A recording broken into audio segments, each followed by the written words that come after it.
MBBS करने के बाद आपने सबसे पहले एज ए डॉक्टर कहाँ ज्वाइन किया, और आपके जो एज ए डॉक्टर जो राजस्थान में कहाँ कहाँ आपने सेवाएं दी और किस प्रकार का अनुभव आपको मिला? एमबीबीएस करने के बाद में 1 साल की इंटर्नशिप होती है, तो इंटर्नशिप मैंने एसएमएस मेडिकल कॉलेज जयपुर से की। उसके बाद में इंटर्नशिप के बाद में पीजी के लिए आपको अपनी जो उस समय की बात बता रहा हूँ, पेरेंट इंस्टीट्यूट से ही करना होता था। तो मेरे नंबरों के हिसाब से सर्जरी या अलाइड सर्जरी में नंबर आ रहा था, एमएस में करता। मेरा मेडिसिन में रुझान था, तो मैंने एक संतोखबा दुर्लभ जी हॉस्पिटल, नाम सुना होगा आपने, तो वहां एक MNAMS member national academy of medical sciences post graduation course होता है, तो उसमें पीडियाट्रिक मेडिसिन में मैंने एडमिशन ले लिया। कब? इंटर्नशिप के बाद 85 में, 85 कंप्लीट करने के बाद में वहां पीडियाट्रिक मेडिसिन में 3-4 साल काम किया।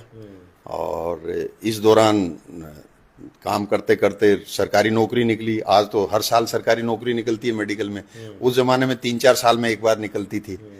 तो उसके बाद मेरा मेडिकल अफसर के रूप में चयन हो गया। तो मेरा पहला पोस्टिंग जेके लोन हॉस्पिटल है जयपुर में, एसएमएस का ही पार्ट है वो, वहां रहा मैं कुछ महीने। उसके बाद में रूरल सर्विस करने के लिए मैंने गंगानगर डिस्ट्रिक्ट ऑप्ट किया था। तो नाहरा वाली एक जगह है, वहां मेरी फर्स्ट पोस्टिंग हुई थी। बॉर्डर का एरिया है। थोड़े टाइम के बाद में 2-1 महीने बाद मुझे गोलूवाला लगा दिया। गोलूवाला प्राथमिक स्वास्थ्य केंद्र था, उस जमाने में डिस्पेंसरी था, फिर पीएचसी बना, फिर सीएचसी बना। तो वहां मैंने काम किया, काफी लंबे टाइम तक काम किया। वहां काम करते करते मैं, मेरे काम की वजह से और काम के उत्तम तरीके से डिस्पोजल, उत्कृष्टता और आम आदमी को कैसे आपकी सेवाओं से लाभान्वित किया जाए के संबंध में लगातार जो काम किया, उस दौरान गोलूवाला मैंने 13-14 साल काम किया। तो उस दौरान मुझे 3-4 बार गणतंत्रता दिवस और स्वतंत्रता दिवस पे सम्मानित भी किया गया। तो उसके बाद में फिर मैं बीकानेर चला गया। बीकानेर कुछ समय मैंने काम किया, कुछ साल काम किया। तो बीकानेर में एक फोर्ट डिस्पेंसरी है, वहां पे उसमें काम किया था। वहां काम करते करते कुछ समय बाद फिर मैं वापस गोलूवाला आ गया, प्रमोशन हो गया मेरा, सीनियर मेडिकल अफसर बन गया था। शुरू में गंगानगर जिला होता था, बाद में हनुमानगढ़ जिला हो गया था।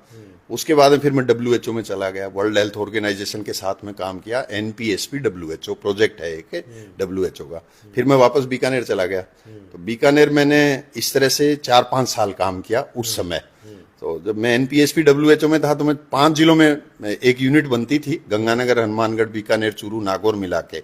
नागौर और बीकानेर बहुत बड़े डिस्ट्रिक्ट हैं, चूरू भी बड़ा डिस्ट्रिक्ट है। तो मैं ट्रेवल करता था, तो उस टाइम मेरा एवरेज ट्रेवल उस जमाने में 600+ किलोमीटर रहता था।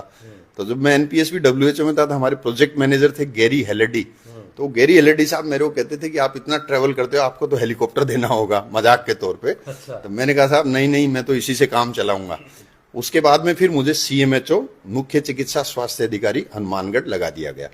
जब मुझे CMHO हनुमानगढ़ लगाया, तो आपकी जानकारी के लिए स्वास्थ्य मानकों में अपना जिला 28, 29 और 31 नंबर पे था। स्वास्थ्य मानक क्या होते हैं? टीकाकरण की दर क्या है, डिलीवरी की रेट हॉस्पिटल में क्या है, हॉस्पिटल में पेशेंट की अटेंडेंस कितनी है, हॉस्पिटल में पेशेंट का स्टे कितना है, फ्री मेडिसिन कितना मिल रहा है। इस तरह से करके 27-28 मानक होते हैं। तो 24 मानक होते हैं, सॉरी। और उसमें हमारा जिला 28, 29 और 31 नंबर पे था। आपकी जानकारी के लिए मैं सब लोगों से कहना चाहता हूं कि 6 महीने बाद हमारा जिला, जब मैंने यहाँ काम किया तो 2 नंबर पे आ गया। और उसके बाद जब तक मैं यहाँ CMHO रहा, हमेशा 1 नंबर पे ही रहा। और फिर काम का तरीका बदल जाता है, लोगों का एटीट्यूड बदल जाता है। उसके बाद में तो जिला ठीक ही चल रहा है। हाँ, हनुमानगढ़ आज तक 1 नंबर 2 नंबर पर रहता है। डॉक्टर SP सिंह जी के बारे में अगर आप व्यक्तिगत रूप से जानते हैं, जहां जहां इन्होंने सेवाएं दी, वहां पर एक प्रकार से उदाहरण प्रस्तुत किया कि इस प्रकार से सेवाएं करनी चाहिए। इनके 2 उदाहरण बहुत पॉपुलर हैं। एक तो मलेरिया मच्छरों को रोकने के लिए आपने गड्ढे प्रणाली अपनाई थी एक जगह, और एक एज ए IAS रहते हुए, एज ए कलेक्टर रहते हुए बच्चों का संपूर्ण पोषण किस प्रकार से, उन्हें पौष्टिक भोजन किस प्रकार से मिले, इसके लिए इन्होंने स्कूलों में, आंगनबाड़ी में सप्ताह में 1 दिन सामूहिक प्रयासों से, गांवों के सामूहिक प्रयासों से देसी घी का हलवा बनाकर खिलाया गया बच्चों को। ये 2 उदाहरण थे जो इनको बताते हैं कि जो हम लोगों के सामने दिखाते हैं कि इन्होंने कितनी मेहनत की और कितना करीब रहे ये आम जन के, उन लोगों को किस प्रकार से उनका भविष्य सिक्योर हो, छोटे छोटे लोगों की जो समस्याएं थी उनको किस प्रकार से सुधारा जाए।